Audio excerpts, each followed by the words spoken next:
నేను ఈ మధ్య యూట్యూబ్లో కొందరు యూట్యూబర్స్ ఉప్మా చేస్తూ కొన్ని వీడియోస్ పెట్టారు. అవి అబ్జర్వ్ చేస్తే వాళ్ళు ఉప్మా రవ్వని పోపులోనే వేసేసి ఆ తర్వాత వాటర్ యాడ్ చేసి ఉడికిస్తున్నారు. మా సైడ్ అయితే మేము ఇట్లా చేసుకోము. ఉప్మా ఫస్ట్ పోపు పెట్టేసి ఆ తర్వాత పోపులో ఎసరు నీళ్లు పోసుకొని ఎసరు మసిలినప్పుడు కొద్దిగా ఉప్పు వేసుకుంటాము. ఎసరు బాగా మసిలిన తర్వాత దాంట్లో మాకు కావాల్సిన క్వాంటిటీలో ఉప్మా రవ్వ అయితే పోసుకుంటాము. అయితే ఉప్మా రవ్వ నెయ్యిలో కానీ నూనెలో కానీ ముందే వేయించి పెట్టుకుంటాం పక్కన.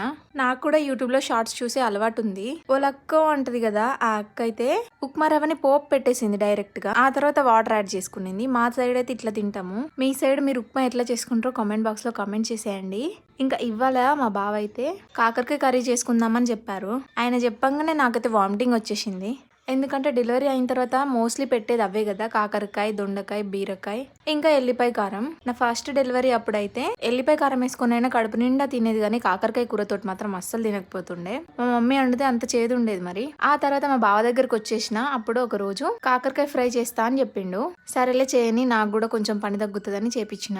మస్తు టేస్టీగా చేసిండు. ఆ అలవాటు కొద్దీ ఎప్పుడు వండినా ఆయనే చేస్తాడు కాకరకాయ ఫ్రై. కాకరకాయ ఫ్రై కాదు, కాకరకాయ కర్రీ ఏది చేసినా ఆయనే చేస్తాడు. ఎందుకంటే నేను వండితే అసలు చేదే పోదు. మరి మా బావ ఉప్పులేసి కడుగుతాడో పసుపేసి కడుగుతాడో ఇంకేం చేస్తాడో తెలీదు. ఆ సీక్రెట్ మాత్రం చెప్పట్లేదు. కాకరకాయ ఫ్రై మాత్రం చాలా టేస్టీగా ఉంటది. ఇంకా ఉప్మా విషయానికి వస్తే ఇట్లా ఎసరు మసులుతున్నప్పుడు ఉప్మా రవ్వ పోసుకుంటాం కదా, కలుపుతూనే ఉండాలి, లేకపోతే ఉండలు కట్టేస్తుంది. ఉండలు కట్టకుండా మంచిగా కలుపుకుంటా ఉండాలి. ఇట్లా బాయిల్ అవుతున్నప్పుడు మాత్రం మస్తు జాగ్రత్తగా ఉండాలి. ఎందుకంటే వాటివి తుంపర్లు ఉంటాయి కదా, అవి వచ్చి మీద పడితే సుర్రుమని కాలుద్ది.